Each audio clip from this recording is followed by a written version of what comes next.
Now, Sports Talk with Brodes. Here's Hunter Brody.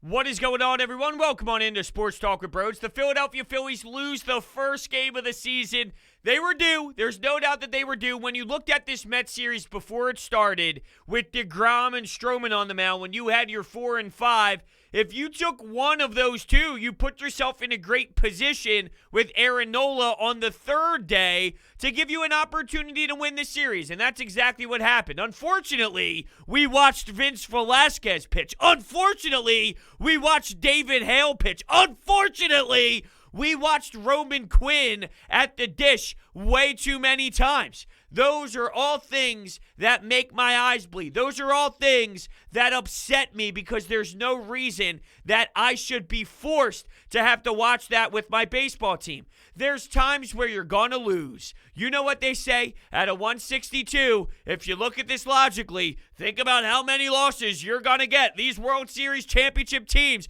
you're getting thrown 60 and 60. 60 wins, 60 losses. What are you going to do with the rest of those games? That will dictate where you are. So you're going to get a bunch of losses. That's inevitable. I'm not upset with the loss, but I'm just annoyed and bothered that we got the Vinny V experience where that should already be known. That this is who he is. This is what he gives you. Nothing will ever change. And it's annoying. And we'll get to exactly where that kind of went down into the game. But yes, that was such a huge part of it. Let's start with Chase Anderson, starting pitcher for the Phillies, of course, and he gives you 5 innings. 5 innings, 2 hits, 2 earned runs, 2 walks, 3 strikeouts. I actually thought he had a nice little day at the office. He gave you what you expect to get out of a 5th starter. The home run by Dominic Smith, I mean, it was a weird pitch. It was very high, opposite field. It was an awkward swing. I don't even know how you even take a cut at that. I mean, it was that much of a ball. It was that out of the strike zone. It was that wonky of a pitch. But Dominic Smith took it out there, and, he has definitely put together some hits against the Philadelphia Phillies as of late in his career. So I guess I wasn't too shocked or too stunned when I saw it leave the ballpark like that. That gave the Mets a 2-0 lead. But what you got out of your starter was keep you involved. Keep you engaged. That's all you can really ask for that deep in your rotation. And it did seem like the Mets were trying to give you the game, didn't it? You would have a couple guys on, or when it was 2-1, it was 2-0, then Didi Gregorius hits a shot to center field.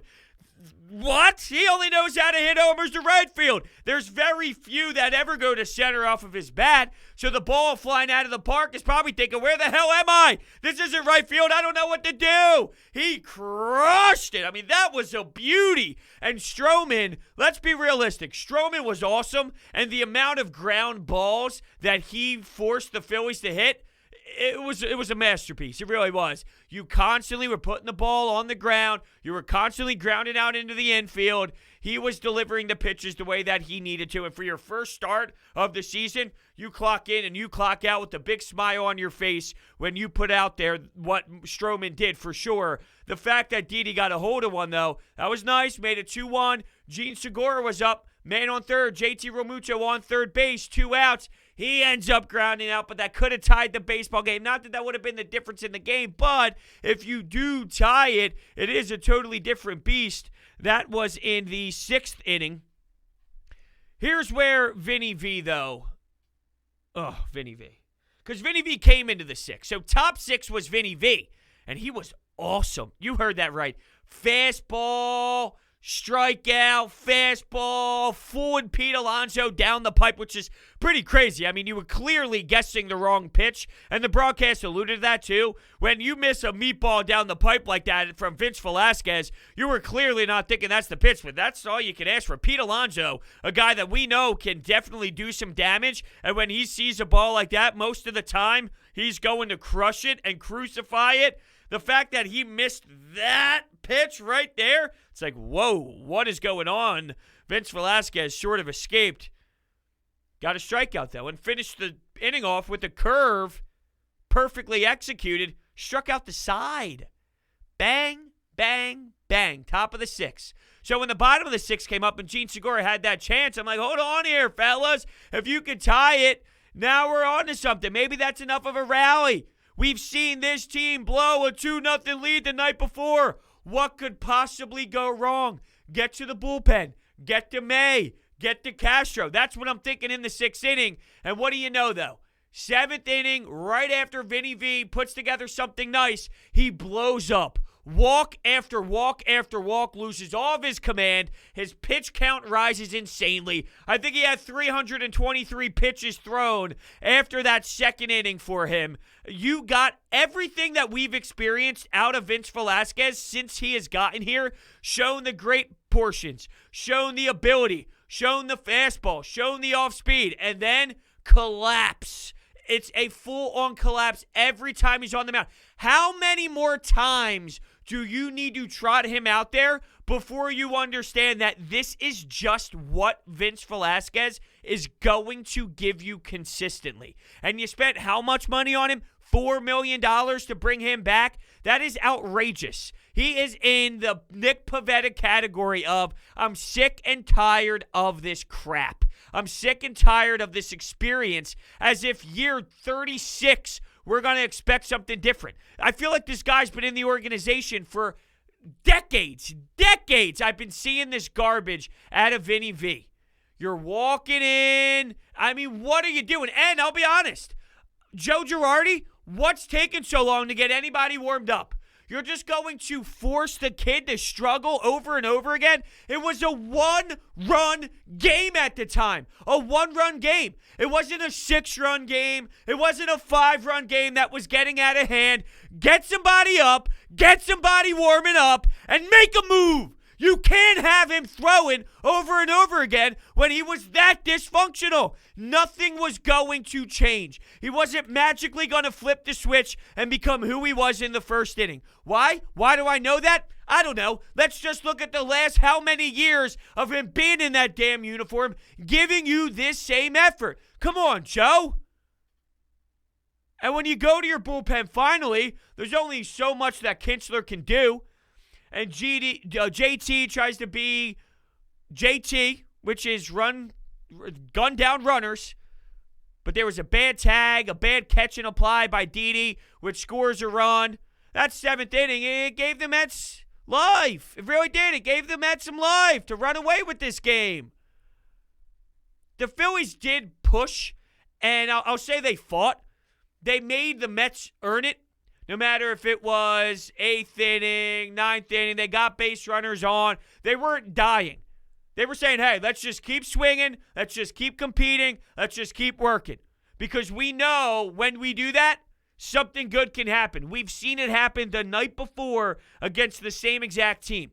So I will give credit to the fact that they just hustled nonstop until the end, and they were constantly getting on base, and they were giving you opportunities. 7th inning, Bryce Harper, 2 men on, 2 outs, gets a really nice swing of the bat, but unfortunately, it goes out to center field, and they had a really nice jump on it, so there were no runs there. Bryce Harper did finish 0 of 4 for the night, but Bryce Harper, I'm not worried about Bryce Harper. You see some guys that struggle and go through some lows and go through some weaker times. When it's Bryce Harper, the guy's going to get out of it. You've seen this. You know what he does. We talk about what Vince Velasquez does because we've seen it. We've seen Bryce. He'll give you maybe a couple weeks off where it's not the best version of himself, and then you'll find a month where he is scorching red hot, and he's electric, and he's on fire, and he's making all the headlines on MLB.com, and he's got 8 doubles. You know what I mean? Like, he'll just go through a stretch of 3 home runs and 8 doubles. And a couple walks thrown in the mix as well with very limited strikeouts. He gives you those 3-week stretches of, holy hell, how are we going to get this guy out? We might as well intentionally walk him. So for all of these 7 innings, this 7th inning situation where there's 2 men on, 2 outs, and he doesn't fully get somebody on board or whatnot, he saw the ball well, and he'll get there. He'll definitely get there. 8th inning, Brad Miller comes up to the plate. 2 men on, 1 out. And May on the mound. Look, May was an acquisition for the Mets that would change their bullpen. This is a guy that we are going to heavily rely on. This is a guy we're going to sign. We're going to bring him in, and we are going to say, hey, you're going to get the ball, and you're going to help close some things out. That sure backfired yesterday. He gets a second chance today to kind of redeem himself. Brad Miller up, and I got to give May some credit. That pitch was a really solid pitch. Brad Miller did not like it. He started mother effing the umpire, spitting a little bit. You could see the spit flying out of his mouth. He had to get held back and get put back into the dugout. I actually thought the pitch was perfectly executed. He put it in a spot where it was bang, bang, right on the edge, right on that inside corner. Now, Brad Miller, struggled. He had 4 strikeouts, so I'm sure there was some frustration involved. Not so much that specific call, even though it did clearly get him engaged and get him upset. I think it was the product of the entire game where, look, you have a wonky lineup. You got Matt Joyce giving you the start in the leadoff spot. You got Brad Miller in there. You're trying to mix things up, get some utility guys in there, going with some lefties because last year, when you look at Stroman, he allowed a .291 batting average against lefties. So there's the philosophy of let's get some utility guys. I'm sure with tomorrow's game, mid-afternoon, on top of that, I'd rather have my best lineup with Aaron Nola on the mound than go full utility guys with Aaron Nola on the bump. It just gives you a better opportunity to secure the win. So I'm not mad at the lineup. I know some people were confused and upset. Why aren't you having Rhys in there? And ironically enough, Rhys Hoskins ended up getting a chance to step up to the plate 2 times, and he actually recorded 2 hits, so he was seeing the ball well for sure. You got to get these guys time. You can't have them sit on the bench forever and then just expect them to swing the bat up at the plate in pinch hitting opportunities, and that's the only time they're going to see real pitches, and you expect them to be the best that they can be. No, you got to see pitches. You got to get up there. You got to give them some playing time. You got to keep the bench players happy as well. I'm not upset about it, but when you do get that chance and you go 0 for 4, striking out 4 times, and then the 8th inning with 2 guys on and 1 out, it's like, ooh, not the best look. That's for damn sure. So after he's up, take a whopping guess on who walks up to the dish next. Oh, that's right, Roman Quinn. Now, if you thought anything other than this man has no chance, what are you doing in life? Does your brain work? Is it on? Are you alive? Roman Quinn walking up to the plate at that spot in the game, it was a lock. It was a no-brainer. It was automatic. He was going to strike out. And it was probably going to look ugly, and it was probably going to be hideous. This man has zero value when it comes to the bat in his hands. He could pinch run. That's all he can do is pinch run. Now let's look at the alternative. Adam Hazley. He ended up getting a double, and he ended up getting a second hit as well. I don't think that Adam Hazley is some world beater by any means. And he did have that mistake in center field yesterday.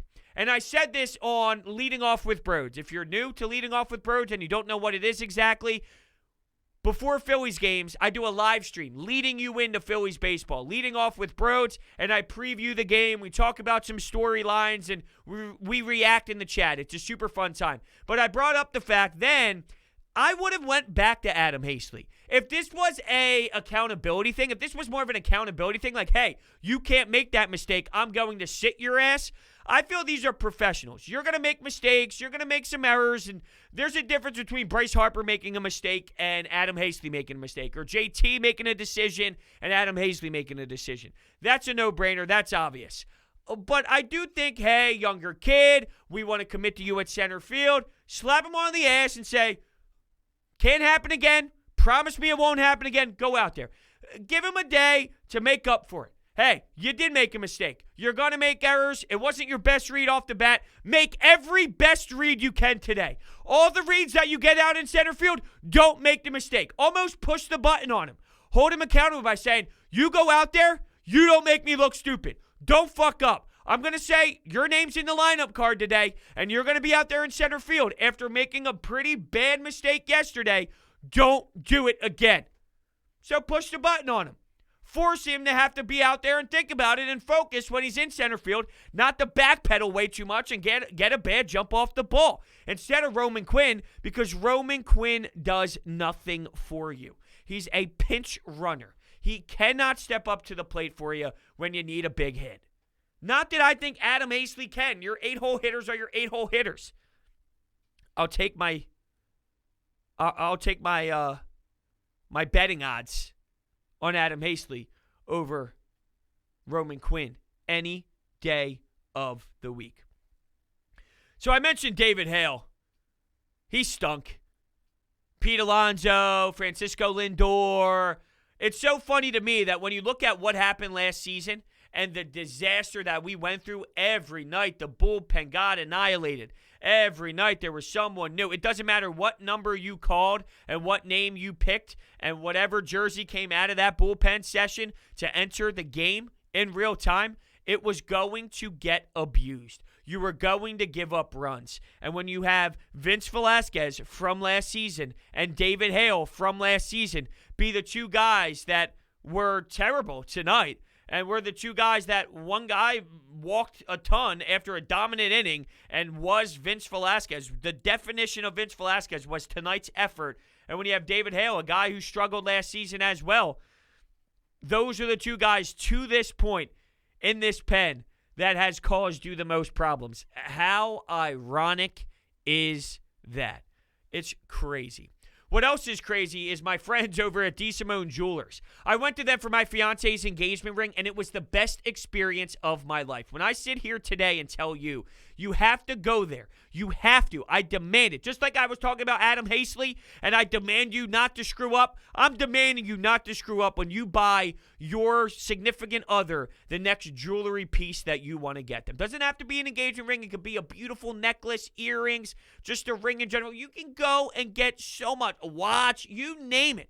DeSimone Jewelers. They're a family-owned business with over 40-plus years of experience, and they moved from Jewelers Row to Haddonfield, New Jersey. They don't use sale tactics. They just show you options and educate their customers and treat their customers like family. They customize and manufacture every ring they make from start to finish on location, and because of that, they're able to beat all competitors' prices. I sent so many family members in their direction, and they say the same exact thing. Brodes, they're amazing, and you'll know exactly what I mean when you go in there and you say, Brodes sent me. More information is down below in the description. You will not want to miss out on the offers that they have. The bling involved for what you're going to spend, I'm telling you, I guarantee you will not leave that place without a smile on your face. How about that? All right, why don't we get to the anytime hotline here to hear the reaction from the people? I don't care that the Mets ended up hitting another homer later in the game, but Vince Velasquez single-handedly cost the Phillies this game. I hope he gets DFA'd into the fiery pits of hell. I blame him 100%.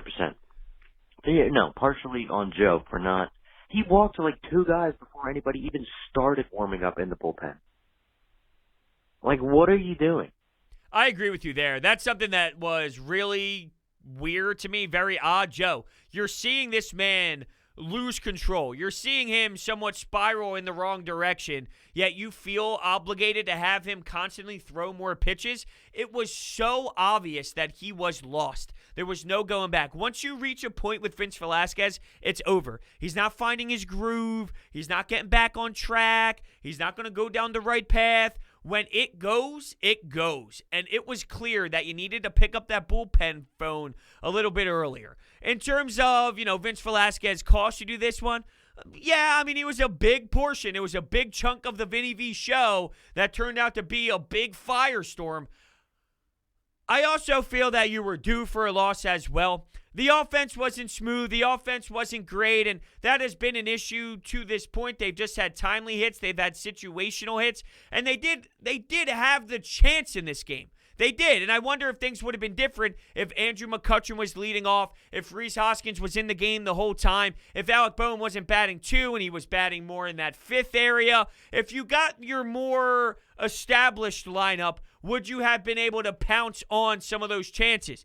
When Gene Segura is up in that 6th, because he was batting 6th today, it would have been 2 outs, JT on 3rd. It would have been Alec Boehm up instead of Gene Segura. That pushes everything back. Well, Alec Boehm has been able to be a little bit more effective at times, even though Gene Segura had the walk-off. Alec Boehm had a big hit the other night. I'd rather have my money on Alec Boehm in that situation. It's just one big snowball effect where if you had your different lineup, you had the the traffic on the base paths in some moments. Maybe not enough because you did allow 8 runs, so maybe not enough to fully give you that 8 runs that you needed or 9 runs that you needed, but you could have had more explosiveness in the offense. You probably could have produced more runs than just Didi Gregorius's homer and then a little bit of some, what was the other one? It was the Didi homer, and I'm already losing my mind on what else happened. That made it 2-1, and the final score was 8-4. So how the hell do I not even remember? And I have all the notes in front of me. What the hell happened? Now I got to go to the scoreboard because I'm going to lose my mind. There were 3 games on tonight, so spare me. And I know what happened. I'm just having a huge brain fart. And, of course, I'm having that brain fart as I'm sitting here talking about the damn game. Didi's homer. And what? Oh, my God. I am stunned. Absolutely stunned. Oh, okay. When Real Muto grounded out to short and Hoskins ended up scoring, and then when Hoskins doubled, these were on that 9th inning. That's right. Okay. I'm like, when the hell did all of this happen? And that's because it was somewhat of that a time where it was nonsense and pretty much over. I'm like losing my mind over here, so I apologize for that. That's a bad job by me. It's somewhat of a violation. So, pardon me. Brodes, unfortunately, the Phillies couldn't get it done tonight. But if they were to get it done, they would have been 5-0 for the first time in 106 years, which is absolutely incredible. But regardless of the loss, I'm excited to see where this team goes. And I'm still waiting for Harper to hit a home run. Yeah, me too. I thought Harper was going to be able to do it tonight against Stroman, but that wasn't the case, and I'm sure it's going to come soon. I'm not extremely worried about Bryce Harper. I don't think anyone should be extremely worried about what Bryce Harper is going to be. He's been a pretty consistent player for his whole career, and yeah, there's been better years where you're talking MVP-type season, but for the most part, you can write out a stat line of 268, 37 home runs, 112 RBIs, 100 walks. You kind of know what you're getting out of Bryce Harper, right? That is who he is. So one way or another, it's going to be that. If it's a slow start, then that means there's going to be a hot stretch coming soon. If it's a hot, super stretch, then there's probably going to be a cold spot at some point after a few weeks. I mean, it's just who Bryce Harper is. There's enough of him in this league to know that he'll be okay. I'm looking for it as well. There's nothing like the first one of the season where there's that Bryce bomb. There it is. I think they're set up good though for this game 3 of the series against the Mets. And if you tell me you're 5-1 after the first 6, I am super stoked. And realistically, I hate to do this because it's almost saying that I'm okay if they lose tomorrow, which I won't be because you have your ace. And, of course, context matters, how it plays out, all this. I will feel differently based off of the way the game is actually played. But Aaron Nola, you should win this game. You have the ability to win this game, afternoon tilt. You get your lineup back into place. You should be all right. But even let's say they do fall and they drop a series to the Mets, just being 4-2 after 6, and this is more of a conversation for tomorrow, 4-2 after 6, I'm still very fascinated and I love it. But yes, 5-1 would be to another level, and it would show, hey, you start out the season with 2 division opponents that you're fighting for all offseason long. We talked about, well, the Braves over-under is 90+. The Mets over-under is 90+. And you start out of the gates being able to win not only win the first series, but sweep them. And then in the next series, you beat the Mets when you have your 4-5 up against their 1-2 to begin the first 2 games of the series. I mean, it would just be such an awesome ride to start your first 2 series off. And then you get to go back and make a statement against the Braves again. This is more bigger picture stuff and more down the road stuff, more so than it is, about this game. But yeah, I think you're set up for the Aaron Nola game really well. Really well, and I want to see this team respond. It's almost, not that this is major adversity. Losing 1 game after winning 4 straight is not major adversity. But how do you respond? What's it going to look like? One of my big topics on leading off with Brodes today was, how will they handle the emotional win yesterday? I don't think this was a product of not being able to handle your emotions. I don't think that's what this loss was, but I was looking at the emotional side, the mental side. When you have such a crazy wild win and a crazy finish, sometimes it does have a domino effect into the next night. You overthink, you think you can beat them, you think you can walk all over them. I don't think that was necessarily the case. I think you had Vinny V struggle because through the first 5 innings, Chase Anderson kept you engaged. He made that one mistake where it was a super high pitch. I mean, that's not even like a home run hitting pitch, to be honest with you. It was weird when you see the replay. I mean, he's swinging over towards it was in like the neck area when he was following through. It didn't make any sense. So that was a mistake. But in reality, in my opinion, that wasn't even like a home run mistake. It wasn't like he left one over the plate middle in and someone takes it for a ride. This was more of a, what the hell is that? I haven't seen that. What the hell is that? More than anything else. How will they approach tomorrow's game knowing that you win the series, and you pretty much flip both teams off that were expected to win in front of you? It'll be crucial, for sure. All right, let's take another one. I mean, yeah, it sucks, but 1-1 against DeGrom and Stroman when you're using pitch at 4 and 5. I mean, far from the worst outcome. Just gotta get the series win tomorrow. But I don't want to ever see Vinny B again. Why is he still here? Get him out, please. Never again. I do wonder, though, the problem is you paid him that $4 million. That is going to be crucial, and it's not as if people are chomping at the bits to get Vinny V from you, right? So the $4 million is in play. Would that change their idea of Vince Velasquez? Because I was going to say off the jump, is this the spot where you did see the end of Vince Velasquez? It's over. It is done. You just went through, as if Vinny V had one chance here. Vinny V had the opportunity sitting right in front of him to make a statement. And it's crazy because when he had that dominant outing of strikeout, strikeout, strikeout, fastball, fastball, curve, and he looked that smooth, there was a bit in my brain that thought, maybe you should just go in another direction. Get one solid inning out of him and move on to the next one. Just go to a different bullpen piece. Don't do it. And I know his role is supposed to be a longer reliever guy because he went from a starter to a bullpen piece, so you would naturally find an area where maybe you try and get a couple more innings out of him, more so than just one. But what if he's just a one-inning guy? And I don't want to even try that at this point. I am done, flat out done. I don't want him to maybe, now think about this. We're going from starter to possibly a middle reliever to possibly just a one-inning guy because he can't do much more than that. Do you see where we're going? Do you see the trajectory of where his career is heading? It's just one big path to trash. That's what it is. You constantly have to peel back more from him and get less and less and less and less and less because, quite frankly, he's not good enough. So that's telling me everything I need to know. There was a bit inside of me, though, that thought, look, you don't get a lot out of him. And when you see, normally, it's when you get to the third time around the lineup, when he was a starter, that's where it fell off to this crazy degree. I mean, guys' batting average were jumping up such a disgusting rate where, okay, you knew he couldn't go the distance when it came to, I'm not talking about going the distance in terms of going 9. I just meant going the distance in terms of giving you a credible start, just an okay start. You know that can't happen. When you watch him dial in after one inning, pull the plug, man. Pull the trigger.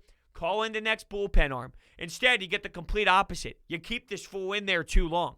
You got to question Joe Girardi, because I didn't think that was the strongest moment out of him at all. There are some guys that I'm looking forward to having strong moments out on the golf course, though. It's everyone's favorite tournament of the year. The golfers are in Augusta, Georgia to compete for the coveted jacket. And DraftKings, America's top-rated sportsbook app, is putting you in the center of the action by giving you a shot to land on the green. This week, DraftKings is giving you 100-1 odds on the golfer of your choosing to finish in the top 10. If you haven't tried DraftKings, this is the time. Turning $1 into $100 is simple. Pick any golfer from this weekend's tournament, and if they finish in the top 10, you cash $100. Download the top-rated DraftKings Sportsbook app now and use promo code Brodes when you sign up to turn $1 into $100 if the golfer of your choosing finishes in the top 10 of this weekend's tournament. That's code Brodes to turn $1 into $100 for a limited time only at DraftKings Sportsbook. Must be 21 or older, Pennsylvania only, new customers only. Restrictions apply in partnership with Meadows Racetrack and Casino. See DraftKings.com/sportsbook for details. Gambling problem? Call 1-800-GAMBLER. All right. It's starting to hit me now, though, now that we are 5 games into the season, that it's back. And when you're watching the game, it's around 7:05, 7:15, 7:30, and you look outside and there's still light outside, and you feel that it's getting into that summer territory or in that spring, summer territory. There's something to be said about watching Phillies baseball, and you know it's later. You know it's like 7:45, 8 o'clock, and there's still light out there, and it feels like it's just Phillies baseball. The first couple of games, it was that awe. I'm in awe. I'm in shock. I can't believe we're finally here again. You're in that pure enjoyment mode, and trust me, I'm still in that excitement where I'm giddy all day until 7:05, and let's be realistic. With me, that doesn't go away. Game 82, I'm feeling the same exact way. But there is a different level of it when it's the first handful of series and whatnot. But when I was sitting there on my couch and I could see it through the basement windows, I could see what it looks like outside, I just had that good feeling. I guess, too, I'm wearing shorts around the house again, so I made the transition from the pants, the khakis, the jeans, the sweatpants. Now we're getting more into the putting the AC on and putting on the shorts, and you're just feeling that transition, which relates to just watching Phillies baseball. For sure, it definitely does. So thank you guys so much for listening. They do fall, but I think we'll be okay tomorrow. Make sure you're looking out for Brodes Media and leading off with Brodes for tomorrow's pregame show. The game's at 4. So the leading off with Brodes will be at 3 o'clock, not at 6 o'clock. It'll be at 3 o'clock. So be aware. Hit their bells, subscribe, do the whole thumbs up, subscribe, hit the bells, follow me. You know how it goes. That's the YouTube thing to say. Thank you all so much, and I will see you next time.